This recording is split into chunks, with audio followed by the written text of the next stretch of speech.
Where the money at? I seen what you posted on Facebook. Where the money at? Trying to beat it in his head. It was fake. I said, man, it was a prank. It was straight to the back of my head and pulled the trigger. I couldn't believe it. You know, over a fake post.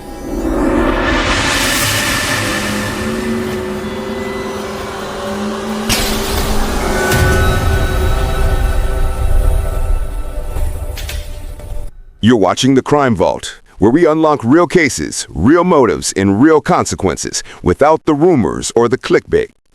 Everything in this video is based on public information, police reports, media coverage, and allegations. All individuals mentioned are presumed innocent until proven guilty in a court of law. We send our condolences and respect to the victims and their families, because for them, this isn't content, it's real life. If you're watching right now, go ahead and like, comment, share, and subscribe so we can keep opening these files. Family, tonight we're opening a file that should scare everybody who uses social media casually. Because this case out of Indianapolis proves one thing real clear. The internet doesn't know when you're joking, and the streets don't care. Early Monday morning, while most of the city was asleep, a 64-year-old man was fighting for his life inside his own home. Not because of a robbery gone wrong, not because of a random break-in, but because someone believed a Facebook post was real, and they were willing to kill over it. He just stuck the gun straight to the back of my head and pulled the trigger. I couldn't believe it. You know, over a fake post. An Indianapolis man recovering after being wounded during a home invasion on the city's west side. CBS 4's Jesse Wells spoke to that victim, as you saw, who explains firsthand what led to that violence.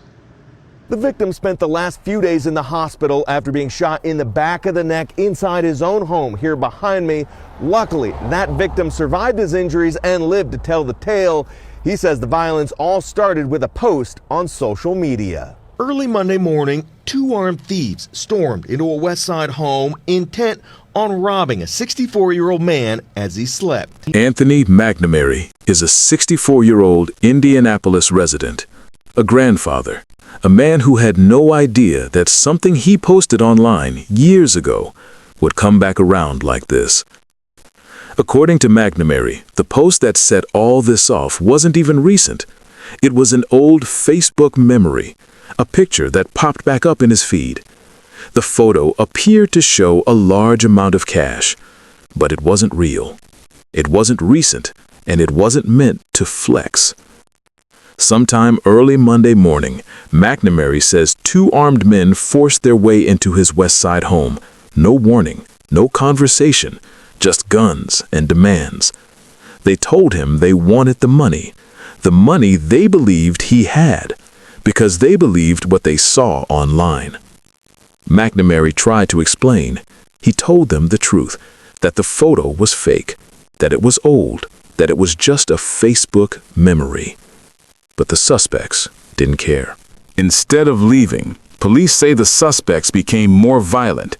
McNary says he was pistol whipped, choked, beaten, and then, when that still wasn't enough, he was shot in the back of the neck, inside his own home, at point-blank range over money that never existed. Somehow, miraculously, Anthony McNary survived. The bullet did not kill him. He was rushed for medical treatment and is now recovering, but the damage is permanent. This is not something you just get over, physically, mentally, emotionally. McNary says he's grateful to be alive, but shaken by how close he came to dying over something so senseless. As of now, police say no arrests have been made. The suspects remain at large, which is the most unsettling part of this entire case. Because if someone was willing to shoot a man over a fake post, what do you think they'd do if they believed the next one? McNary himself said it plainly. If they were willing to kill over a lie, the danger isn't over. This story isn't just about a home invasion.